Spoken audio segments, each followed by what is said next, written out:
गोविंद दोनों खड़े और किसके लागू पाए, बलिहारी गुरु अपना गोविंद दिया मिलाए।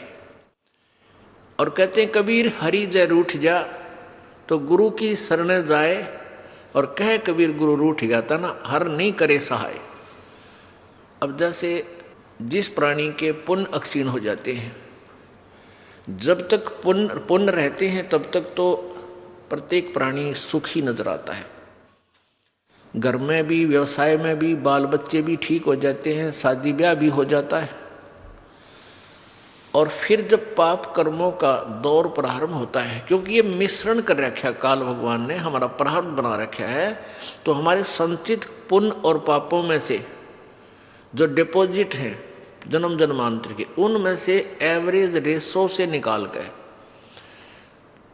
अब आपका प्रारब्ध बना रखे, उसमें पाप भी मिला रखे हैं और पुण्य भी। पुण्य से सुख होता जा रहा है, फिर पुण्य वाला बैटरी आपकी डिस्चार्ज होगी, वो खाता खत्म होया, अब पाप वाला शुरू हो गया, आपत्ति पर आपत्ति, आपत्ति पर आपत्ति आप पर प्रारंभ होगी। और जब तक आप आन उपासना भी करते थे, किसी नकली गुरु की शरण में भी थे, तो भी आपके घर में सुख होता जा रहा था।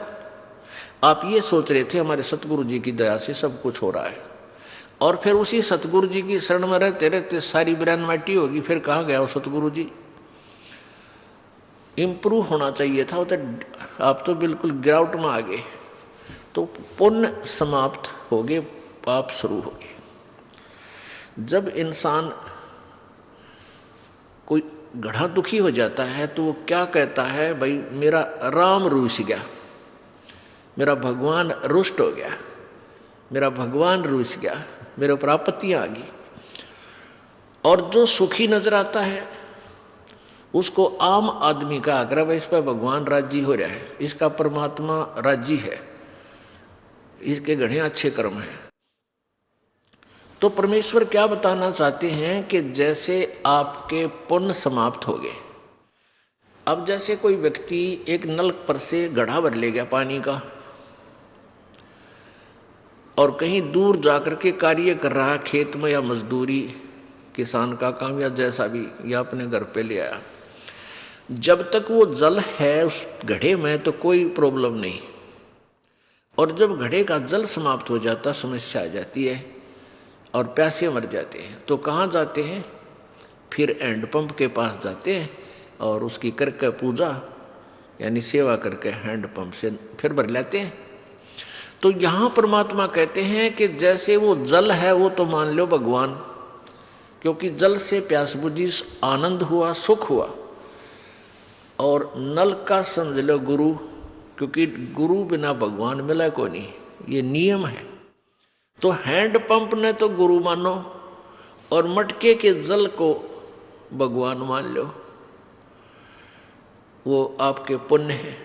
तो आपके जब पुण्य समाप्त हो गए, आपके मटके का जल समाप्त हो गया, तो कहाँ जाओगे, हैंडपंप के पास जाओ, उसकी सेवा करो, मोमेंट दो उस हथली को और फिर भर ले आओ।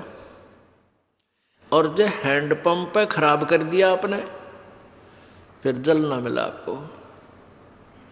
तो यहाँ क्या बताना चाहते हैं, गुरु गोविंद दोनों खड़े और किसके लागू पाए, एक तरफ हैंडपंप है, दूसरी तरफ एक मटके में जल है।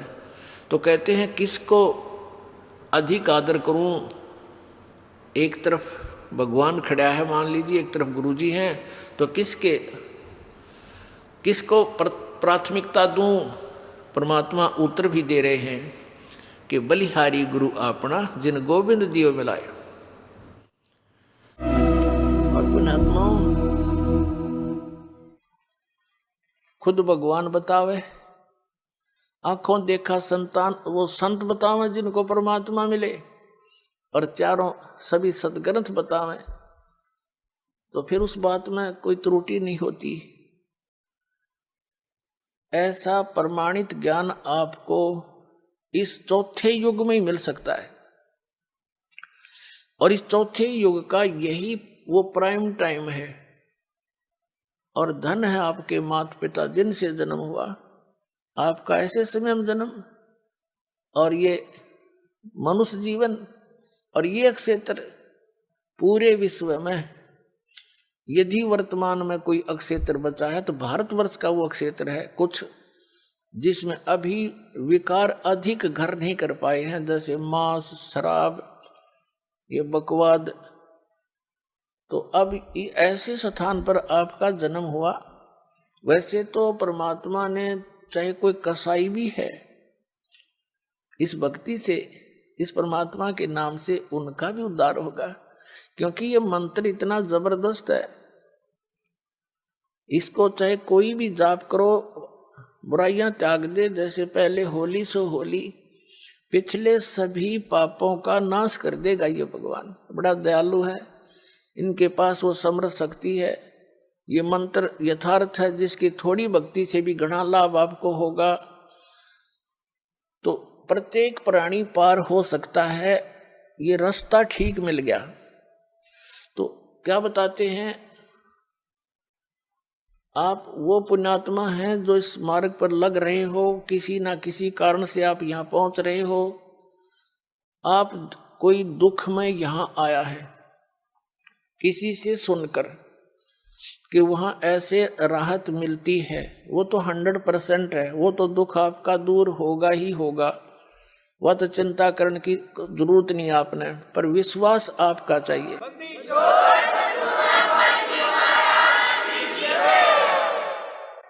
और जब तक दुख दूर नहीं होंगे तो भक्ति में रुचि नहीं बन सकती, कभी भी नहीं बने। और जब आपके एक संकट निवारण होंगे, आपकी आत्मा गदगद होगी और अधिक भक्ति करने दिल करेगा। आपको विश्वास दृढ़ होना चाहिए, मर्यादा में रहना पड़ेगा। जिस दिन आप इन परंपराओं के उलझन से निकलकर सतमार्ग ग्रहण करके और मर्यादा में भक्ति करना प्रारंभ कर दोगे, उस दिन तो आपको गिनती नहीं होगी कितने सुख आपको देगा भगवान। कई भक्त तो जो सब जगह दुख पाकर, सब जगह भटक कर आए हैं और सब ठिकाने देख लिए, कहीं कुछ राहत मिली नहीं, तो वो तो समर्पित हो जाते हैं आते ही, उनको राहत भी तुरंत मिलनी प्रारंभ हो जाती है। जैसे अभी वैसे तो बहुत से भक्त हैं जिनको राहत मिल रही है। एक इधर बिहार साइड से एक MBBS डॉक्टर है, वो आए हुए हैं भक्त यहाँ पर। उसकी बिटिया को इतना भयंकर रोग, सब जगह दिखा लिया उसने, सब जगह, क्योंकि पैसे भी बतेरे थे, खुद भी MBBS डॉक्टर था। सभी जैसे अपोलो वगैरह जो अपने दिल्ली के अंदर हैं उनमें भी, और बीमारी न्यो की न्यो सब इलाज करा लिया, ढेर सारी गोलियां खावे, पीड़ा ज्यों की तू। यहाँ किसी ने बता दिया दुखी प्राणी आ ही जात, मान ही लेता है। उसने ये भी देख लिया था कि मैंने कोई ठिकाना नहीं छोड़ा, सब जगह जा लिया, जो मर्यादा बताई सारी स्वीकार करी। और हफ्ते पीछे लड़की स्वस्थ होगी, उसको देखकर और भी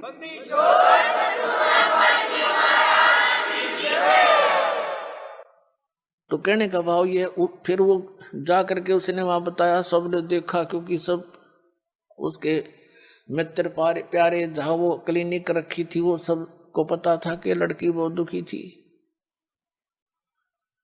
तो उसने उसको ये कह रहा था कि मैंने कई इंजेक्शन देने पड़ते थे डेली, पेन किलर के, फिर भी नहीं चिल्लाया करती थी। और यहाँ तक कह दिया था गोली दवाई मत देना, क्योंकि आपने जो कसर छोड़ नहीं रखी। उसी दिन से वो दवाई छोड़ दी थी उस बेटी ने, आज तक स्वस्थ है वो, 2-3 महीने की बात हो।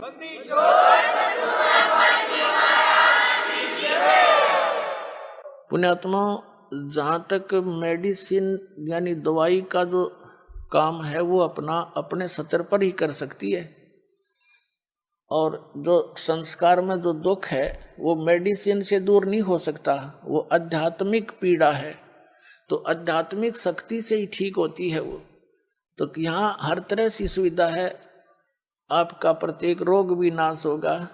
आपके ऊपर कोई कर्ज है उसकी भी ऐसी व्यवस्था कर देगा यो कबीर भगवान, आप सोच नहीं सकोगे। ये सत्कर मान ले।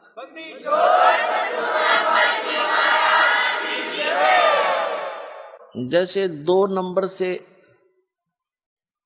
2 नंबर से जो कमाई करते हैं, हेरा फेरी करके, मिलावट करके, चोरी करके, रिश्वत लेकर, ये तो विष का काम करेगा आपके, एक दिन देख लेना। आपको पता नहीं, अभी तो देखम देखा लग रहे हैं सभी। एक व्यक्ति बता रहा था, कहने लगा जी नाम लेने से पहले मैं 10 रुपये की काम करूं था, 20 का नुकसान होया करता, और कर्जा हो गया। आज से 10-15 वर्ष पहले की बात है, 1-1.5 लाख रुपया कर्जा। 10-15 साल पहले 1 लाख राज के 10 लाख कर्जा, समझ लो। इतना दबाव था उसके ऊपर, दीक्षा ली, कुछ अटपट भी कराया करता, वो बंद करवाई, शराब पीना, मांस लेना, खाना, और कोई मिलावट नहीं करेगा, जो भी तू काम करेगा नियत से कर, देख भगवान पर की रजा देखना। तो उसने क्या किया, दृढ़ हो गया वो कि मेरी हेरा फेरी तय और सारी बकवादा थी, कर्जा तो कम होता नहीं। मैंने इनकी सारी बात मान के देखता हूँ। 1 वर्ष के अंदर अंदर क्या हुआ, उसका एक मित्र था, उसके पास कुदरती चला गया। 2-3-4 वर्ष के बाद मिला था उससे। उसने कहा तू एक काम कर कि मेरी यहाँ से ट्रांसफर होगी। उसका मित्र था, कोई अधिकारी था, और एक प्लाट है मेरा यहाँ पर, इसको तू ले ले। तो उसने कहा, मैंने वो कह रहा था, मैंने कहा मेरे पास पैसा तो एक भी नहीं है। कहना फिर दे दिए, तू इसको ले ले, संभाल लेगा, मैं जाता हूँ दूर, और ये मेरी पत्नी का नाम है, तो अपने नाम करा ले। पैसे दे दिए जब हो तेरे पे। अब उसने उसके नाम, अपने मित्र के नाम वो प्लाट करा दिया। कुछ उसकी इंक्वायरी की समस्या थी। अब परमात्मा 100 कारण बना दिया अपने भगत के लिए। तो क्या हुआ, 1 वर्ष के बाद, 2-3 महीने के, 4 महीने के बाद क्या हुआ, उसके साथ से एक बाईपास निकल गया। पहले वो 100 रुपये रेट था, तो जब 400-500 हो गया एकदम। वो कहने लगा जी, उसके 5-6 महीने के बाद एक व्यक्ति आया, प्रॉपर्टी डीलर, वो नाम नूम देख के किसका है, उसने कहा प्लाट बेच ले। भाई ले ले। मैंने बेचना था नहीं अभी, मैं सोचू था और बड़ी कीमत हो जा। मैंने उसके 1.5 लाख रुपये मांगे, और मेरे हिसाब से वो 40,000 का था। 16,000 का मुझे पड़ा था उस समय। मैं सोच रहा था 40,000 का हो गया होगा, बस गणित गणा। तो कहने का भाव ये है, हमारा सौदा 1.40 में हो गया, और मैंने सोचू देख मूर्ख कड़े फंसा हो, और वो न सोचा ये 500 रुपये का रेट हो रहा है, यो मूर्ख, इसने बेरा कोई नहीं होगा वहाँ के रेट का। अब दोनों का सूत आ गई, और लेने वाले ने भी बेनिफिट, बेचनी है का जीस आ गया। तुरंत तो बयाना दे गया, नहीं होता 30,000 रुपये बयाना दे गया। तीसरे दिन रजिस्ट्री करा ली। रजिस्ट्री करा ली, जब पता लगा मैंने होता है उसका रेट गणा हो रहा था, पर मेरा सब्र हो गया कि हे भगवान मेरा कर्जा भी उतर गया, 10-20 दौरे भी रह गए। तो परमात्मा कहते 100 साल सीधर मैं करूँ अपने जन के काज, और उसका मित्र का भी दे दिया उसमें। तो ये परमात्मा जो व्यवस्था करेगा, जीव नहीं कर सकता उसको। ये पल्ला गांठ लगा लियो अपनी।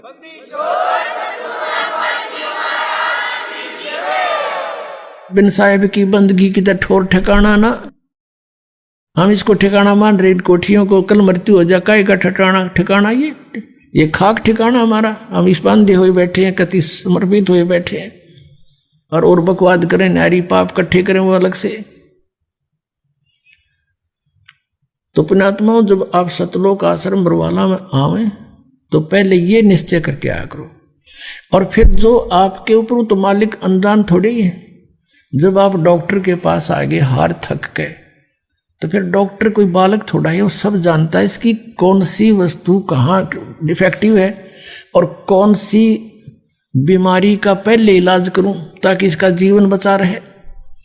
अब पुण्यात्माओं, जैसे किसी व्यक्ति का एक्सीडेंट हो गया और उससे ब्लड निकल रहा है, और वो बता रहा है जी मेरे पेट में दर्द है, मेरे घुटने में दर्द है, मर गया। अब वो डॉक्टर उसके उन पीड़ाओं को नहीं देखेगा, वो पहले उस ब्लड को बंद करेगा, ऑपरेशन करेगा। उसके वो पता है, उसको भी मालूम है कि ये ठीक रो रहा है, कि इसका दर्द है अभी, लेकिन डॉक्टर ट्रीटमेंट सही स्थान पर कराए, इसका जीवन रक्षा इससे होगी, यूँ तो बाद में भी कर दूंगा। तो पुण्यात्मा, आप यहाँ आते हो तो आप समझ लो उस हॉस्पिटल में आगे जिसमें आपके सारे पाप कटेंगे, सारे रोग कटेंगे, और जन्म मृत्यु का दीर्घ रोग भी यहीं कटेगा। तो आप तो केवल एक डिमांड लेकर आते हो कि हे भगवान मेरा काम चल जा, हे भगवान मन पुत्र प्राप्ति हो जा, और मेरा ये पीड़ा है या ठीक हो जा। और परमात्मा को पता है कि इसकी उम्र रह रही है 20 दिन की।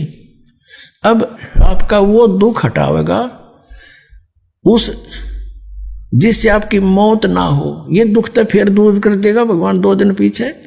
तो आपके जीवन अंत होने वाले जो संस्कार हैं उनका नाश करेगा, और उसका कुछ विधान बनाया भगवान ने। और आप केवल एक ही डिमांड करते रहते हो, ये हो जाए वो हो जाए, तो आपकी कम सुनाई होगी उस टाइप की, क्योंकि अभी आपसे ये भक्ति करवा के, आपसे पुण्य करवा के वो जीवन एक्सटेंशन करना आवश्यक है। ये तो फिर कर देंगे, कौन से दूर है, इसे सुख कर देगा भगवान, आपके सपने में भी ना सोचे होंगे। इतना धन दे देगा, पर ये धन अच्छा नहीं है। ये आपको इतना धन दे देगा, लेकिन यह धन भी अच्छा नहीं है, ये सत्कर मान लेना। और इतना सुख दे देगा, आपका समझ में नहीं आवा ये इतना है। भगवान सचमुच परमात्मा ऐसा करता है, हमने सुना था। आप यहाँ होता देखोगे, एक नहीं 100 देखोगे एक के घर में। लेकिन परमात्मा कहते हैं मैं पता नहीं कितना सुख दे दूं अपने बच्चों को, मुझसे क्या। डॉक्टर कोई दुश्मन थोड़ा ही है, उसको पता इसका सारा रोग ठीक हो जाना चाहिए। तो परमात्मा कहते हैं मुझे मालूम है, यदि ज्यादा सुख दे दिया तुम फिर मुझसे दूर हो जाओगे, राम भूल जाओगे, बकवादों को फिर ढूंढ लोगे। जैसे सतलोक में हमें सब सुख था, और हम भूल गए भगवान को, इस शैतान के साथ आगे, इस काल के साथ इसको मालिक मान लिया, इस पर आसक्त हो गए, जो सर्व सुविधाएं दे रहा था उससे हम विमुख हो गए।